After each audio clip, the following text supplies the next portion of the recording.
Pour la dernière conférence de la journée, j'ai gardé mon rayon de soleil pour la fin. C'est une conf que j'apprécie parce que en tout cas pour moi, on a souvent du mal à communiquer entre praticiens et prothésistes et Linda Martin va nous donner quelques clés pour que ça se passe le mieux possible. Merci de l'accueillir. Bonjour à tous, j'espère que vous allez bien. J'espère que vous êtes en forme et au top, même arrivé à cette heure-là de la journée où on n'a fait que de piétiner. Donc j'ai la lourde tâche de parler de la communication entre le laboratoire et le cabinet dentaire, du coup entre les prothésistes et les dentistes, pour voir si on a le même langage. Comment vous dire ? Je vais vous raconter pourquoi et comment j'ai obtenu cette conférence, ça va bien vous amuser. Mais en la faisant, je me suis bien amusée puisque je me suis rendu compte que depuis que je suis toute jeune, j'ai travaillé qu'avec des laboratoires et des prothésistes en France. Ça m'a fait plaisir parce que c'est vrai que c'est un peu le thème de « Je choisis le sourire made in France ». Donc bon, je me dis que c'est pas mal. Quand j'étais en 5e année de dentaire, parce que je suis de Rennes, si je peux avoir un truc qui fonctionne. Voilà. Ah. Ouais. On avait une option. On avait l'option qui était l'option prothèse. Donc on allait à Kerlan, pour ceux qui connaissent, c'est tout près de Rennes, dans un petit laboratoire. Et donc j'ai monté ma pressée, j'ai fait de la stratification. J'étais la seule de toute ma fac, toute ma promo, à y aller. Du coup, ce qui est cool, c'est que le professeur, le docteur Jean Le Cerf, a été plutôt cool avec moi. Il m'avait mis un 14. J'étais la seule à le faire en même temps. Mais j'avais compris dès le départ qu'il y avait un souci de communication. Parce qu'ils m'ont engueulé, en fait. Pourquoi tu es la seule à venir voir ce qu'on fait ? Très bonne question, en effet.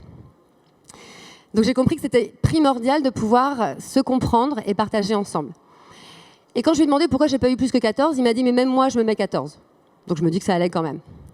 Et j'ai eu la chance de travailler avec Yves Gastard, pour ceux qui sont adjointistes, merveilleux prothésiste. Et j'étais assez organisée, donc il appréciait ça. Je pense qu'il appréciait aussi beaucoup les gâteaux au chocolat. Du coup, ce qui est bien, c'est que j'ai pas fait un seul PEI et une seule base doc de toute ma faculté. Mais j'avais les plus jolis PEI grâce à Yves. Arrive la dernière année, quand j'étais à mon époque, j'aime bien dire à mon époque, on n'avait pas de stage actif. On faisait on pouvait travailler déjà en remplacement ou en collaboration. Et donc, je me dirigeais vers partir de Rennes jusqu'à la côte bretonne. Je vous ai mis Paimpol-Rennes dans ce sens-là, parce que c'est plutôt rigolo de le dire dans ce sens-là. Et j'arrivais du coup au bord de mer, et sur mon trajet, il y avait le laboratoire Pierre Le Sauce. Pierre Le Sauce est retraité maintenant, mais en fait, à mon trajet aller et à mon trajet retour, il m'a appris énormément de choses.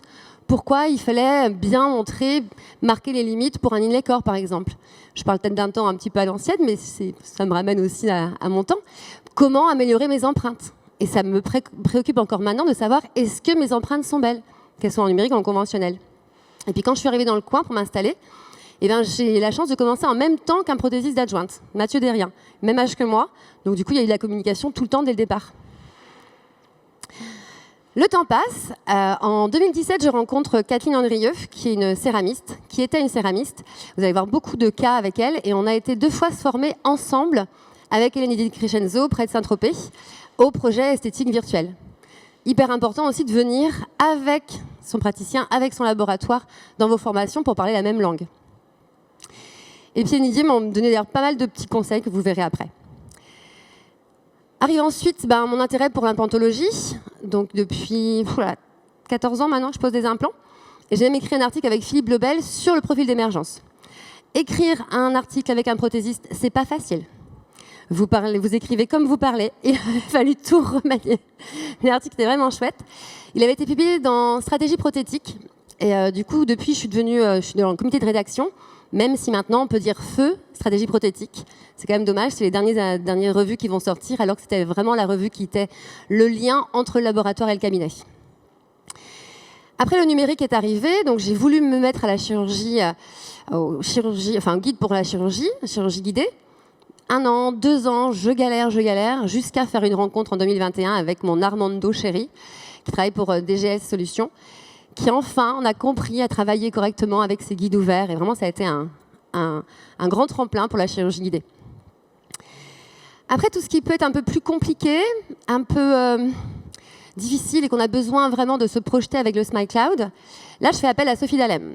Là, c'est un peu fou parce qu'on avait gagné un prix avec Georges Zakuzai sur la chirurgie. Et si on a un petit peu le temps à la fin, je vous en parlerai de ce qu'on a fait en guide. Et le SmileCloud, pour ceux qui connaissent, alors moi, je suis le niveau 0 de la geekette. Je ne suis pas vraiment douée avec un ordinateur et une souris. Et j'ai toujours estimé que c'était à vous de le faire. On transmet en fait le truc en indiquant correctement, mais c'est pas mon travail. Et pour ce patient qui a des braquettes et qui doit avoir un projet justement esthétique, le jeudi, il enlève ses braquettes, le samedi, je vais au cabinet et je pose les mock-ups. Là, tout doit être prêt et décidé à l'avance. Donc ça demande beaucoup de technique et je ne suis pas sûre que Exocad puisse permettre de le faire, mais c'est vrai que le SmileCloud donne cette possibilité. Et maintenant, ils ont rajouté le côté yes pour obtenir un yes du patient. Mais alors, il est un petit peu upgradé, le patient. Il est un petit peu pimpé en version « je reviens de vacances ». Mais c'est vrai que de lui présenter ça a quand même son atout. Là, c'est de la communication qui sort du laboratoire, qui sort du cabinet, mais qui va vers le patient. Bon alors, ah oui, c'est vrai. Et depuis 10 ans, parce que ça fait 10 ans maintenant que j'ai une caméra numérique, et j'ai la chance d'avoir tout près de chez moi, à 20 minutes de route, Argoat. Alors quand on est en Bretagne et qu'on est forcément chauvin, travailler avec un laboratoire qui s'appelle Argoat, vous imaginez bien que c'est une région de Bretagne, ça fait plaisir aux patients. Et là, pour le coup, on a beaucoup travaillé ensemble. Je pense qu'il n'y a pas... Allez, on s'étonne encore régulièrement sur des projets un peu fous. Je vous en montrerai là tout de suite. Et puis le côté Made in Braze aussi, ça plaît bien, ça. Alors, en parlant de communication, moi, j'échange très simplement. Je ne fais pas de système de secret médical, machin. On utilise WhatsApp, on utilise Messenger, on utilise Instagram parfois pour discuter. Et on voit d'ailleurs beaucoup de bêtises sur Instagram. Pourquoi ? Parce que ce sont eux, en fait, les communicants. C'est eux qui communiquent bien mieux que nous. Peut-être qu'on devrait apprendre de leur côté aussi. Et quand on voit ça, l'autre jour, j'ai eu un gynécologue qui parle sur les réseaux et qui fait pourquoi les médecins se mettent à faire de l'influence ? Parce que les influenceurs commencent à parler de médecine. Donc, si un jour, il y a un de ces gars-là que je ne connais pas, mais qui sont apparemment dans les plus gros influenceurs en France, se dit qu'il faut mettre tel type de dents ou utiliser tel type de dentifrice, ça aura des répercussions forcément sur nos patients. Petit clin d'œil à Robert par rapport à Facebook. Sur le groupe Facebook de Prothésistes de France, où j'y suis, il partage une petite bêtise comme ça en disant voilà, c'est bon, plus besoin de dentistes, plus besoin de prothésistes, on n'a plus qu'à acheter des petites claques-claques comme ça, on les met et c'est canon. Je lui réponds non, mais en vrai, j'ai carrément envie de tester. D'accord ? Et il me dit ok, je te commande un et tu me fais une conférence là-dessus au Dental Forum.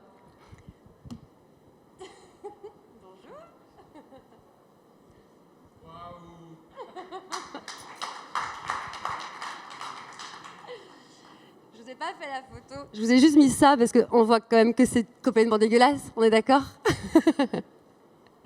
Mais bon, c'est quand même drôle au final. Voilà. On va quand même parler dans le vif du sujet. On va parler de tout ceci et ce qui m'a fait vraiment évoluer pour la communication. Qui, à chaque fois, en fait, c'est les laboratoires qui m'ont appris des choses là-dessus pour me faire progresser et pour le bénéfice également du patient. Donc, on commence les compos injectés. Ça, c'est un peu mon dada. Premier concours que j'ai gagné en 2018, c'était sur les composites injectés. Et pourtant, on a l'impression que c'est un petit peu le truc à la mode maintenant. Or, moi, ça fait déjà longtemps que je le fais. Ici, je vous ai mis 2 articles sur les QR codes. Ils vont rester sur toutes les slides, donc vous pourrez les prendre. Et à chaque fin de sujet, il y a une fiche récapitulative pour que vous puissiez repartir dans vos labos avec toutes les informations nécessaires. Donc, article déjà publié en 2021 maintenant, 5 ans. Du coup, le composite injecté, ça paraît très simple. On a un sourire qui n'est pas harmonieux entre la taille des dents et la partie osseuse. On se dit, tiens, il suffit de faire grandir les dents. On pourrait le faire par des composites stratifiés. Je suis nulle en stratification de composites. On fait un projet, toujours se baser au projet. Là, je vous montre un petit peu l'envers du décor, ce qu'on va faire nous au fauteuil. Acide orthophosphorique. On vient ensuite avoir la dent qui est prête à faire un collage. On met une dent sur 2 avec une gouttière. On injecte, il y a des débords partout, on les retire. On vient mettre l'autre côté, une dent sur 2 aussi, pour qu'elle reste quand même unitaire. Et on vient polir. Ça paraît très simple, mais ça peut être amélioré comme technique, on est d'accord. La patiente, elle est ravie, puisqu'à la base, elle venait me voir pour faire un traitement orthodontique. Je lui dis, écoutez, Marie-Renée, soit on part sur 11 mois de d'aligneurs, soit en une séance, je peux vous faire un sourire. Évidemment que c'est ce qu'ils veulent aussi. Et c'est vraiment harmonieux, c'est-à-dire que ça n'a pas choqué dans son sourire. Si on partait sur un traitement orthodontique, elle aurait une lèvre encore plus fine, on n'avait plus aucun soutien de la lèvre, on était foutu. Maintenant, les petites indications pour que vous compreniez, parce que moi je forme les praticiens au composite injecté, mais du coup après ils me demandent mais comment, qu'est-ce que je demande à mon laboratoire? Comment ça peut se passer? Première idée qu'on avait eue, c'est de faire une plaque thermoformée. Alors, ne pas la faire sur un wax-up conventionnel en cire. Ça fond, oui. Et là, il faut pleurer pour demander au laboratoire de nous refaire le même wax-up en cire. Donc la plaque thermoformée, pourquoi pas? On faisait des gros trous comme ça sur le dessus, on injectait toujours une dent sur deux. Le problème, c'était la portion cervicale. C'était pas du tout ajusté, c'était pas facile, il y avait encore beaucoup de choses à régler. Au final, c'était bien, ça rendait service, mais c'était pas vraiment optimisé. Par contre, ce qui est super avec ça, c'est que les contrôles d'occlusion sont impeccables. Tout correspond au projet et on est tranquille. Pourquoi pas? Autre idée, le silicone qu'on vient directement sculpter sur le projet, qu'il soit en wax-up conventionnel ou en wax-up plutôt numérique. Donc là, on le fait simplement. On va voir quel silicone après. Je le place. La vidéo est un petit peu accélérée, je vous rassure. Et astuce d'Hélène Crescenzo qui me dit « Mais non, mais si tu veux toucher le silicone parce que ça colle au doigt, tu prends juste de l'eau chaude savonneuse, ça ne colle plus. Tu peux en fait le manipuler comme tu veux. » Hyper intéressant. Ça peut être bien quand on a un petit cas, une incisive latérale par exemple. Pourquoi pas? Ça peut être pratique. On a aussi eu l'idée de se dire, ce silicone-là, on ne maîtrise pas vraiment comment on va pouvoir appuyer, parce qu'il faut quand même qu'il soit suffisamment épais pour être résistant et pas bouger au moment de l'injection, mais aussi fluide, enfin pas trop épais pour qu'on puisse voir aussi où est-ce qu'on injecte, donc c'était pas évident. Donc pour économiser du produit, on s'est dit, on va faire un projet, on augmente pour fabriquer un porte-empreinte, et du coup on met le silicone à l'intérieur. Ça ne marche pas. D'accord? C'est essayé, ça ne marche pas. L'impression encore des résines pour l'instant n'est pas assez transparente. Donc si je ne vois pas ce que je fais, j'ai du mal à le faire correctement. Quatrième idée, et valider le laboratoire. Comme ce qui me manquait, c'était de la précision, et surtout en cervical, je me suis dit qu'en utilisant un porte-empreinte Rimlock et votre cocotte minute, là, qui est incroyable ce truc, on fait push, push, push, ça enlève la pression, pouf, il n'y a plus de bulle. J'adore. Là, on avait vraiment une précision incroyable sur des choses que je ne sais pas faire. Stratifier un composite comme ça, c'est pas évident. L'avoir en numérique et pouvoir ensuite le copier, ça me simplifie quand même la vie. Maintenant, les études disent qu'il faudrait 6 mm d'épaisseur en latéral, 5 à 7 en hauteur. Ça, c'est quand même important à savoir. Donc, en gros, il faut retenir 6 mm. Et quel silicone, justement, pour l'injection? J'en ai essayé plusieurs aussi. Il y a une petite différence entre transparent et translucide. Transparent, la lumière passe, mais on voit à travers. Translucide, la lumière passe, mais on ne voit pas à travers. Il y a un côté un peu mat, un peu opacifiant, qui ne permet pas en fait d'atteindre et de voir ce qu'on injecte. Donc après avoir tout essayé, je vous conseille Hexaclear de chez GC et le Clearform X de chez Chauffoux. C'est les deux qui pour moi sont validés. J'avais déjà validé les autres avant, mais ça ne marchait pas aussi bien. Ça fonctionne, mais ce n'est pas aussi transparent. Maintenant, quelle perforation? Parce qu'au début, avec ma petite plaque thermoformée, j'avais des gros trous. Mais si je me retrouve avec des gros trous d'injection, j'ai beaucoup de zones à meuler ensuite. Donc l'idée, c'est de se demander, mais quel est le plus petit diamètre que je dois utiliser, ni trop gros, ni trop petit? Et bien en fait, il faut juste penser à prendre la taille de la seringue qui va vous servir à injecter. Très simple. Par contre, pour ça, il faut le faire de l'intérieur vers l'extérieur. Sinon, vous risquez d'abîmer votre silicone et ça fait un petit éclat. Juste le faire intrado vers extrado. L'idée aussi, c'est d'en faire deux. Pas pour injecter 2 fois en même temps, évidemment, mais pour injecter d'un côté et voir les excès qui vont aller qui vont s'évacuer plutôt que de partir en cervical et se mettre dans les limites proximales. Mais il y a un problème quand même qui reste. Parce que ça, là, c'est dégueulasse et moi, ça me prend un temps fou après à retirer. Ce qu'on ne vous dit pas, c'est que là, c'est le buste du patient. C'est-à-dire qu'entre les 2 séances d'injection, j'en avais partout. Donc j'en avais un peu marre aussi. Et avec Kathleen, on a réfléchi, on s'est dit, mais en plus elle est mignonne, je ne sais pas si vous voyez, mais elle m'a mis un coup vert, un coup gris pour pas que je me trompe. Je fais une première clé sur mesure. J'enlève la clé, je retire une dent sur 2 et je fais une deuxième clé d'injection. Ce qui fait que je me retrouve avec 2 clés. Si je mets la deuxième clé en premier, j'ai une butée pour ne pas déborder sur les dents d'à côté. Ça se tient. Donc on essaye notre petit système avec nos 2 gouttières. Remarquez le nombre de bulles qu'il y a à l'intérieur. Ça, c'est le silicone qu'on va venir sculpter, nous, qui n'est pas dans votre cocotte minute. Donc le cas, c'est en fin de dimension verticale, en fin de traitement de triceps. Sur les incisives, on vient faire du compo injecté. Certaines auraient mérité des facettes, je suis d'accord. On isole toujours une dent sur 2, on injecte, et là, j'ai beaucoup moins d'excès qui vont à côté, puisque je m'appuie sur les dents initiales. Je retire très facilement, la preuve, c'est que la digue est encore belle par rapport aux autres cas. Et je vais injecter de l'autre côté. Tadam! C'était tout bête. Et je ne suis pas la première à l'avoir inventé. Personne n'a inventé l'eau chaude. Déjà, Coachman, en 2020, l'avait déjà publié avec l'idée de faire 2 gouttières, une dent sur 2. C'est tout, pas plus bête que ça. On fait juste 2 gouttières et nous, on s'embête beaucoup moins. Maintenant, le composite injecté, il y a moult articles qui sont sortis dessus, c'est validé, apprécié. Surtout que depuis 2019, on a le composite injectable, donc qui est très chargé, presque aussi chargé qu'un composite de restauration. Donc dans le temps, vous pouvez y croire, ça va vraiment tenir. Donc l'idée, c'est de faire maintenant, avec le laboratoire, pour que la clé d'injection soit bien épaisse, bien stable, bien reproductive de ce qu'on a en fait en bouche et sur le projet. Donc on vient en fait mettre juste une dent sur 2. Et après, on peut s'amuser. On peut se dire, tiens, si on injectait d'abord la teinte dentine et après les 2 gouttières pour teinte émail. Ben oui, on peut très bien le faire. Première gouttière, on vient juste poser la partie dentine avec une teinte un peu plus soutenue. Et après, on va venir injecter la partie émail. Du coup, on récupère un petit peu les mamelons qu'on essaye de faire en stratification. C'est toujours moins joli qu'une stratification, bien sûr. Nous, on le sait. Vous le savez. Le patient, il est très heureux de son sourire. Hein. Une fois poli, ce sera quand même plutôt harmonieux. Et on finit comme ça. Est-ce qu'on peut le faire en postérieur? Bien sûr. On va toujours se fixer au modèle et on va faire une injection, toujours une dent sur 2 pour ne pas solidariser les dents, évidemment. Et on injecte. Pareil pour l'autre dent. Ça vous va? Bah ouais, hein. Ça ouvre le champ des possibles. Quand on a un projet de remontée de DV et qu'on n'a pas beaucoup de matière à ramener, plutôt que de venir enlever la dent pour faire des restaurations indirectes, c'est quand même préférable de venir faire des restaurations directes, mais en étant guidé.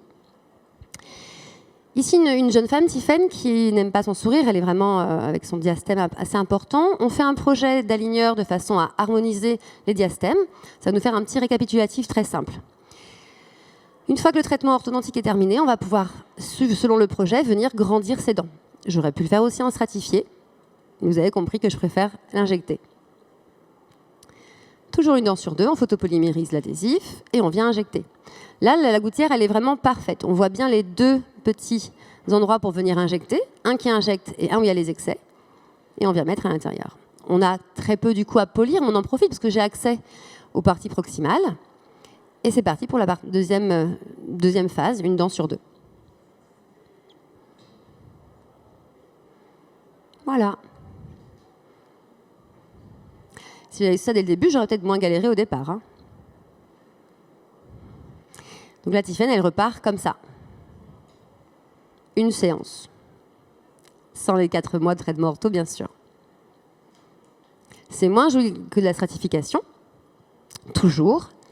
Mais ça arrange beaucoup le patient. Voilà, dès que je mets le petit symbole important, c'est vraiment ce que vous devez comprendre. 2 gouttières, un projet complet et un projet une dent sur 2. Du silicone transparent et pas translucide. Des porte-empreintes pleins de team Rimlock, sous pression de 1,8 bar. Épaisseur de la gouttière, il faut retenir qu'il faut qu'elle fasse 6 mm. Donc important quand vous mettez votre projet dans le silicone qui est dans le Rimlock. Et 2 perforations d'injection à la l'aide de l'embout d'injection à l'intérieur vers l'extérieur. Composite injecté, c'est bon. On a bien progressé ensemble. Les gingivectomies, gingivectomie, ça veut dire pour découper la gencive. Mais pas n'importe comment non plus. Pourquoi il a cette forme? Pourquoi il y a 2 petites barrières? Parce que des fois, on va devoir créer un lambeau parce que le projet au niveau de la gencive, ça ne suffira pas. Il faudra que j'aille faire une résection osseuse. Et l'espace biologique, il est toujours à 2,5-3 mm au-dessus. Donc votre gouttière de gingivectomie peut également vous servir pour la résection apicale. On la pose et la partie haute doit nous guider pour la partie osseuse. Vous voyez, il faut recréer un espace biologique. Donc là, je l'ai fait à la main pour vous le montrer. J'ai eu peur que trop de chirurgie vous fasse peur. Donc c'est vraiment cet espace biologique, peu importe ce qu'on va faire, la gencive elle va suivre l'os dans un état sain, donc du coup elle suit. Donc il faut s'adapter à cet os. Donc c'est pour ça qu'il y a une barre en bas pour la gencive et une barre en haut pour l'os quand il y a besoin.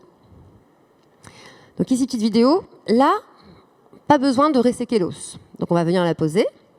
Ici, c'est une gouttière qui a été faite en conventionnel.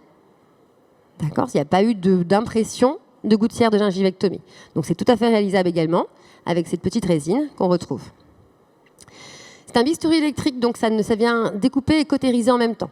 Sauf que ça fait un bruit de mort cérébrale et ça sent un peu bon le barbecue. Pour vous donner un peu l'ambiance du cabinet. Et là, on devait reprendre du coup les 4 secteurs antérieurs, enfin les 4 incisives maxillaires, pardon. Du coup, quand on a retourné, on avait déjà un projet intéressant pour la suite. Le petit souci, c'est que souvent, que ce soit un projet wax céraplastique conventionnel, vous le voyez, et vous avez envie que la gouttière, numérique ou traditionnelle, vienne sur ce projet.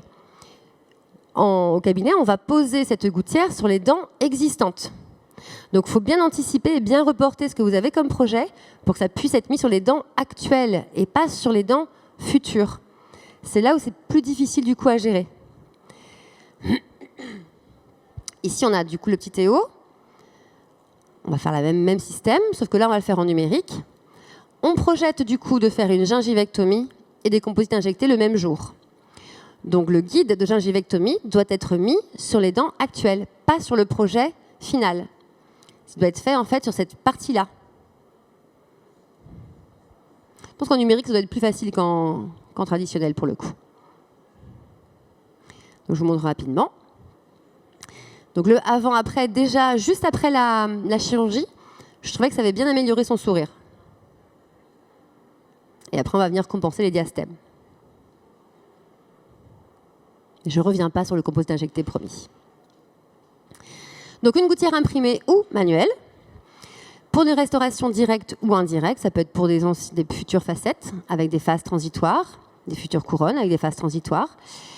Il faut d'abord être adapté aux dents avant le projet final. C'est vraiment ce qui nous a posé souci dans certains cas avec les patients, c'est que la gouttière n'était pas adaptée aux dents.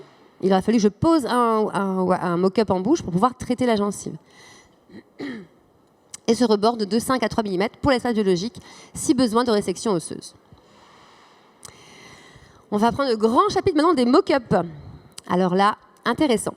Une clé de mock-up. Mock-up, ça veut dire masque. C'est des provisoires en gros, mais ça va nous aider à plein de choses. Et on va faire un wax-up pour créer une clé de mock-up. Voilà. Là, on voit, dans ce cas précis, que le projet futur est en négatif par rapport à certaines des dents. Vous voyez où je veux en venir ? C'est-à-dire que les dents actuelles sont trop volumineuses, trop arrondies par rapport à ce qu'on veut faire ensuite. Donc si, pour cette patiente ici, je mets la clé de mock-up du futur travail, j'obtiens ça. Puisque le volume des dents pousse en fait ma bisacryle, je ne suis pas adaptée en gingivale et j'ai un surplus. Si je me sers de ça pour faire mes guides de préparation, je suis foutue. On ne va jamais être dans le projet final. Il faut poser absolument le mock-up motivationnel. De toute façon, mon patient, quand je lui propose un travail esthétique, c'est une collaboration. On vient juste poser la clé de mock-up pour avoir le mock-up en bouche. Il valide, mais il part avec s'il veut. Il va montrer ça à sa famille, à son conjoint, sa conjointe. Voilà. On va regarder, on va voir si c'est bien ou pas. Et puis vous allez vérifier aussi s'il y a des problèmes d'occlusion. Donc c'est intéressant de le laisser partir avec. Donc on ne doit pas taper les dents, en gros, avant de mettre un mock-up. Ça ne sert à rien. Donc on met le mock-up motivationnel. De là, je vois en fait des surcontours. Au niveau de la partie, le bord libre, au niveau de la 11, vous le voyez bien. Le volume également de la 13 est bien visible. Donc je vais réduire ces surcontours avant de me dire, voilà, c'est mon projet. Et maintenant, je vais commencer à réduire et suivre le projet de prothèse. Pour faire en sorte que ce mock-up devienne un guide de préparation, on a des fraises de pénétration contrôlée qui nous demandent en fait un minimum nécessaire pour votre matériau et nous aussi pour préserver le maximum de dents. Donc là, on vient marquer, je trouve ça plutôt agréable de marquer les pénétrations nécessaires. Je viens retirer ensuite ce mock-up et je finis ma préparation. On fait l'empreinte en n'oubliant pas de mettre la teinte des substrats. Et cette clé va devenir maintenant une clé pour le provisoire. C'est-à-dire que la patiente va repartir avec son projet pour le coup final en bouche. Donc c'est vraiment deux clés de mock-up complètement différentes. Je montre le côté, voilà, la finalité quand même pour le plaisir, mais c'est grâce au projet initial qu'on a pu faire ce genre de traitement. Donc les clés de mock-up en esthétique, c'est on regarde, parce qu'il y a beaucoup d'objectifs, si ça correspond aux exigences du patient, et tant qu'il n'est pas bien, on recommence. J'ai une patiente qui m'a fait 9 essayages de mock-up différents. 9. J'allais devenir folle, le laboratoire aussi. On regarde si le projet est faisable et s'il est conforme au plan de traitement, entre guillemets, notre devis, ce qu'on a facturé aussi. Évaluer la nécessité des phases intermédiaires. Est-ce que je vais avoir besoin d'une gingivectomie? Est-ce que j'aurai besoin également d'un réglage occlusal, etc. On va pouvoir réaliser à travers les préparations minimalement invasives et on va être guidé dans nos préparations. Et puis cette clé va encore servir pour temporiser pour les phases transitoires qui seront du coup adaptées au projet. Donc attention de ne pas confondre mock-up motivationnel et mock-up guide. Est-ce qu'on pourrait essayer un autre type de clé provisoire? Et encore grâce à nos grands communicants des réseaux sociaux, avec Axel, on a vu ça et on s'est dit mais ça pourrait être rigolo quand même de faire ça. Alors, ce cas-là, il le pose en bouche, la patiente repart après. Moi, ça me paraît complètement aberrant. Il n'y a pas... Chaque dent doit être unique, elle ne doit pas être collée ensemble. Mais ils le font. Dans notre pratique, on ne peut pas le faire. Sauf à un moment où ça pourrait être intéressant, c'est pendant la phase transitoire. C'est-à-dire que j'ai envoyé l'empreinte, c'est validé, et puis il y a un essayage. J'insiste à fond pour faire mes essayages de biscuits. Et je me dis, si l'essayage de biscuits, je retire et je refais une clé, à ce moment-là, mes dents sont déjà préparées, ça me fait en plus une petite clé pour valider mes limites de préparation. Allez, ça vous fait pas penser un peu à celui-là? Un petit peu, hein? On le plaque et puis la personne elle repart avec. Donc on s'est amusé pour moi aussi à me faire un truc. On s'est dit, si on m'améliorait mon sourire, pourquoi pas? En live?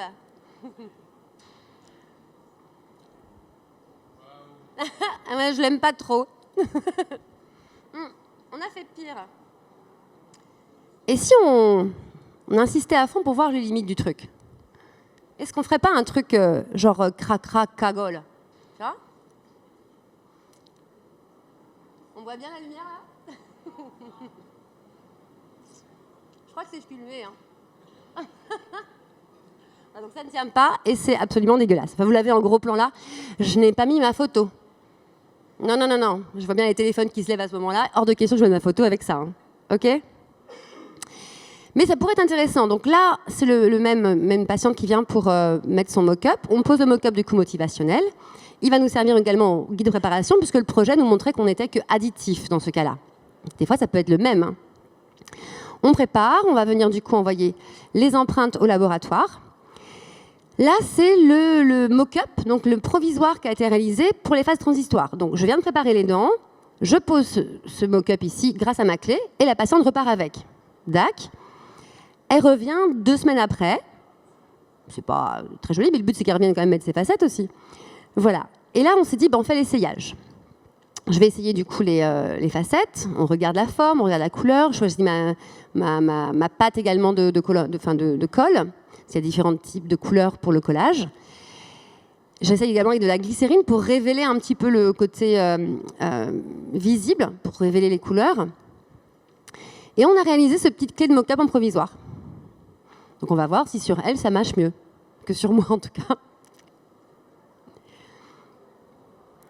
Eh bien, c'est pas mal adapté. Forcément, quand les dents sont déjà préparées, ça valide très bien. En palatin, c'est pas ajusté du tout. D'accord? C'est juste vraiment pour devant. Sauf que si je lui mets ça, je veux que quand je le retire, ça colle pas. Donc je vais à peine traiter les dents, donc un tout petit peu d'acide pour mordancer, pour transformer, ce que j'aime bien dire, la surface de carrelage en moquette. En velcro, si vous voulez. Par contre, je veux que ça tienne en fait au provisoire. Je veux le retirer facilement. Donc je veux que toute la colle reste dans l'intrado de ma jaquette là. Donc là, je viens sabler, je viens mettre de l'adhésif universel, je viens souffler, photopolymériser, Et je mets même un petit paquet de composite fluide pour être sûr que ça adhère correctement. Mais au moment du retrait, je veux que le collage, l'adhésion soit meilleure à l'intrado de ma jaquette que sur mes dents.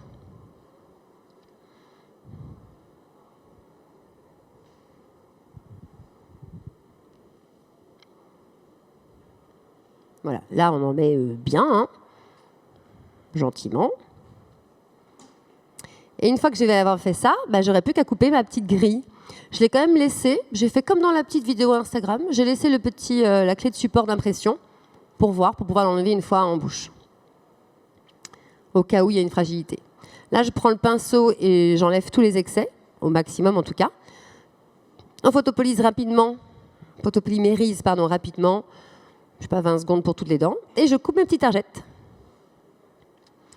Je polis. Je passe toujours également au niveau cervical pour être sûr de ne pas avoir de débord sur la gencive. Avant, j'aimais bien laisser du débord pour être sûr que le patient revienne et puis avoir un taquet pour retirer. Mais je me suis rendu compte que ça lésait un peu la gencive et que j'étais embêtée ensuite pour les phases d'essayage et pour la phase de collage avec la digue. Donc je préfère maintenant bien repasser en cervical pour être sûr. Donc le jour de l'essayage, la patiente repart avec ce provisoire. Ça peut le faire, hein. 2 semaines plus tard, à part mon petit coup de fraise en interdentaire, c'est pas mal. Je vous ai mis le cas final quand même.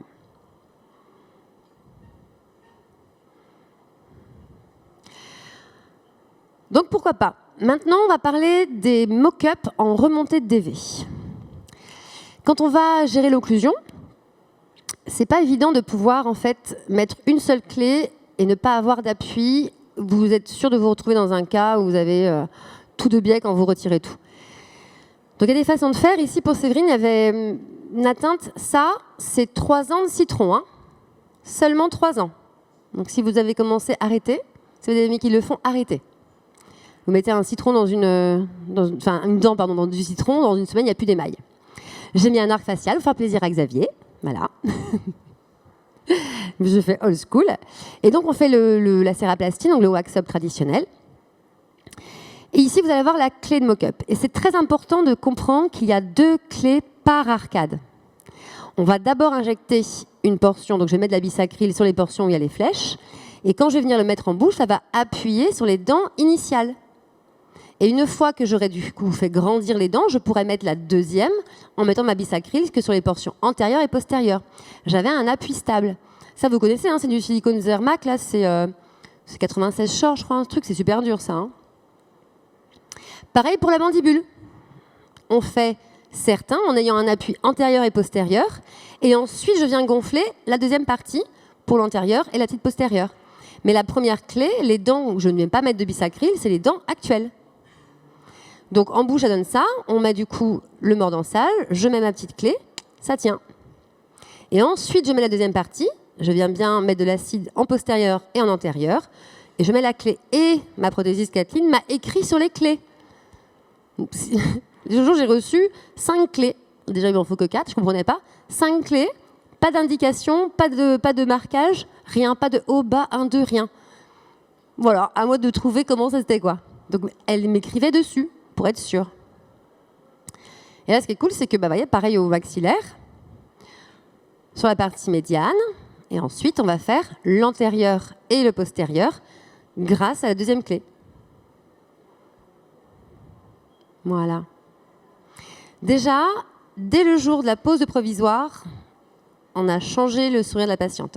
Changé son regard sur elle, changé son côté waouh. Moi, j'appelle ça les rendez-vous waouh en général. Je vous mets quand même le côté final. Avec le merveilleux travail de Kathleen. Pour la blague, je connais son mari, il me dit « mais tu m'as rendu ma femme ». Ouais.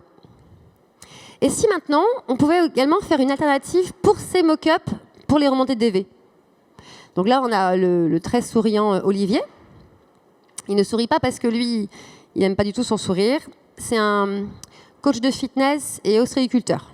Il passe la porte dans le sens latéral, lui, quand il rentre dans le cabinet. Il rigole pas, quoi. Et on voit déjà qu'il y a des phases d'érosion sur ses dents. On ne sait pas si c'est les huîtres, parce qu'il doit goûter 10, 12 huîtres par jour. Oui, il a une vie difficile. Et du coup, ça peut être intéressant de voir comment on peut le faire, cette fois-ci, mais en numérique. Une alternative. Je fais mon empreinte mandibulaire. classique, empreinte numérique. Empreinte maxillaire, pareil, numérique aussi. J'enregistre l'occlusion, position assise, il vient mordre, j'enregistre. OK ? Et je vais utiliser le mojo du pauvre. C'est quoi le mojo du pauvre ? C'est 2 rouleaux salivaires.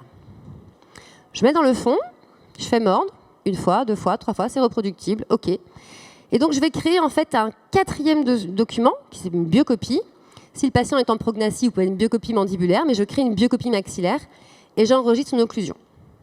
Mon laboratoire étant très fort, il va reprendre cette biocopie pour recréer en fait la mastication. Je délègue tout le temps tout au laboratoire, que ce soit les projets, que ce soit les remontées de DV, tout. Et ils me font un super travail, donc je ne vais pas continuer, je ne me plains pas. Regardez ça. Donc le projet est fait, intéressant. Est-ce qu'on fait des clés cette fois-ci ? Parce que l'idée c'est de trouver une alternative. Pourquoi on ne ferait pas un peu comme nos jaquettes antérieures, mais en postérieur ?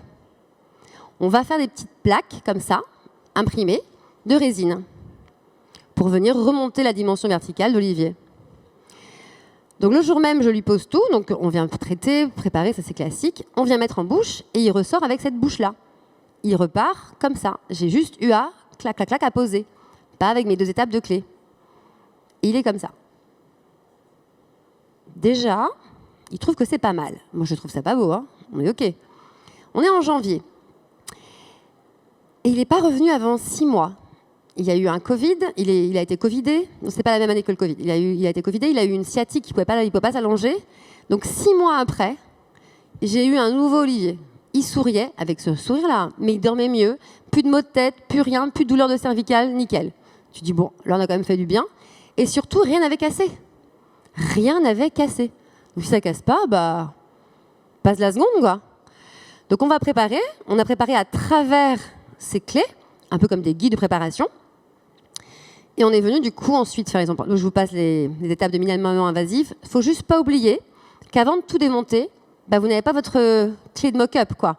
Donc il faut recommander des nouveaux jeux de provisoire. Et ouais, sinon ça ne marche pas pareil. Donc on fait des préparations minimalement invasives, comme on dit. Et on est venu tout coller dans la même séance. C'est mon recordman, Olivier. Il est resté 7 heures au cabinet. On a fait 2 pauses, parce qu'il avait amené des pains au chocolat. Il sait comment me faire plaisir, on va dire. Voilà. Donc on a tout collé en même temps. En bas, c'est du composite poussé. Et là, on a nos fameuses tristeps concept, donc de Francesca Vailati et Ulrich Belser. Donc c'est une facette palatine en composite, une facette vestibulaire en céramique. Sauf que là, de le faire en 2 fois, je vais tout coller en même temps, le même jour. Et en postérieur et en antérieur. Vous voyez, j'ai mes 2 obtrascutes là qui me plaquent mes facettes en même temps, par dent. Et une par une, on va tout faire, comme ça, le collage, en digue plurale.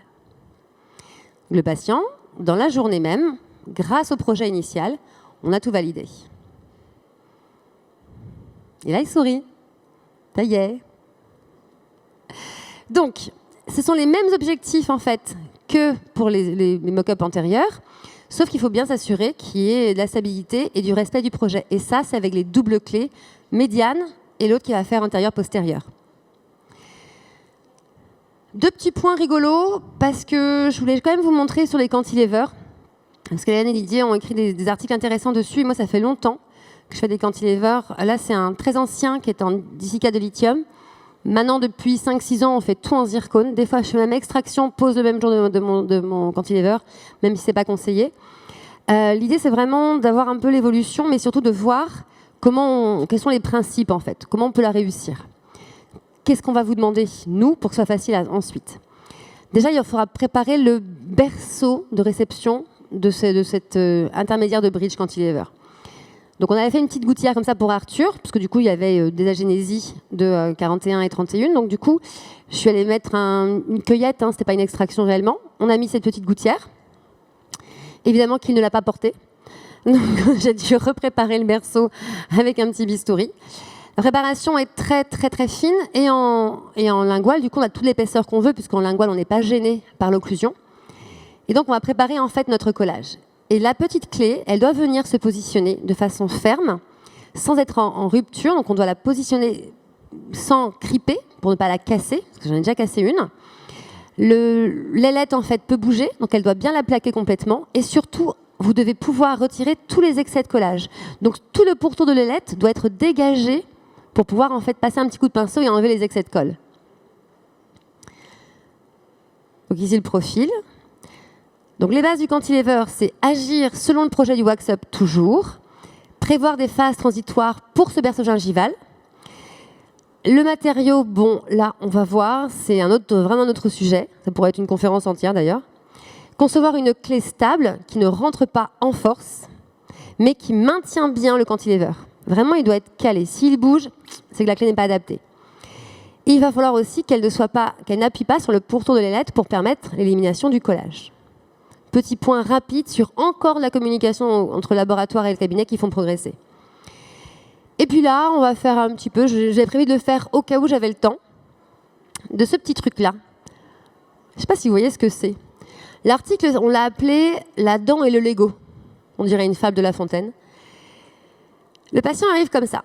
Donc JB est comme ça. Il a depuis toujours cette 11 qui est dans ce sens-là. Apparemment, ça lui a même empêché de draguer quand il était plus petit, enfin plus jeune, on va dire. Sauf qu'elle est magnifique, cette dent. Donc mon idée, c'est de venir l'enlever et de la mettre comme couronne provisoire au moment de la chirurgie implantaire. Donc tout se passe bien avec les magnifiques guides de Armando. Je pose l'implant. Et là, Georges me dit, parce que ma turbine, là, d'accord, à droite, il me l'a fait scanner. J'ai créé un STL de ma turbine pour qu'il puisse calculer exactement comment positionner la dent extraite dans un Lego et que j'ai un guide de coupe de la partie apicale et de la partie sur le côté donc transversal de façon à pouvoir coller dessus mon pilier provisoire. J'ai un autre guide aussi fait par Georges pour bien repositionner la dent comme on a voulu dès le départ.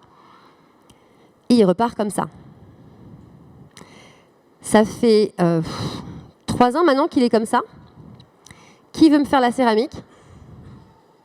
Qui veut me faire cette dent-là, unitaire, sur un blanc? C'est chaud à stratifier. Hein. Donc il a toujours sa dent naturelle. Biologiquement, c'est parfait. Hein. Autre petit coup pour voir jusqu'où on peut aller dans les guides, tant qu'à faire. Est-ce qu'on pourrait tout nous guider? Là, en ce moment, on parle de guide de facettes, de préparation de facettes, pour que les facettes soient déjà prêtes au départ. Hein. Il y a des robots qui vont être préparés pour nous les facettes bientôt. Donc je me dis, j'ai une petite zone pour faire mon sinus lift. J'ai vraiment 2 racines comme ça sur la 17 et la 15, et je dois faire mon sinus lift au milieu. Donc il faut que j'aille soulever ma membrane entre 2 racines. Pas évident. On match en fait, je dis on, le laboratoire, hein, je ne fais pas ça. Le laboratoire va matcher, enfin la concaténation des données entre le STL et le CBCT.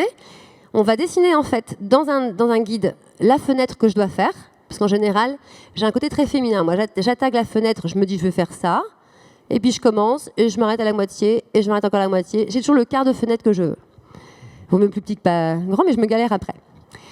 Du coup, on fait la chirurgie. J'obtiens exactement la fenêtre osseuse qui était prévue. D'accord, donc le sinus lift est fait. Je pose l'implant avec Armando avec son guide. On continue.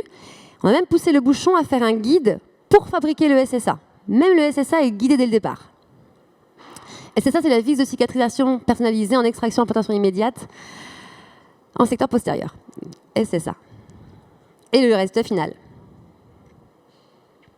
Voilà, on n'est pas trop mal. J'ai fait un petit peu le point sur tout. Et à l'hôtel, il y avait une phrase qui était drôle, c'était « Work or enjoy, refuse to choose ». Donc travailler ou m'amuser, je refuse de choisir. Il y avait une autre phrase qui disait « Choisir, c'est… » Il y a un truc comme ça, je crois. Voilà, donc s'il y a besoin, je suis très disponible pour les questions, que ce soit sur les réseaux, parce qu'on en a parlé depuis tout à l'heure, ou ici. Merci. Allô, allô.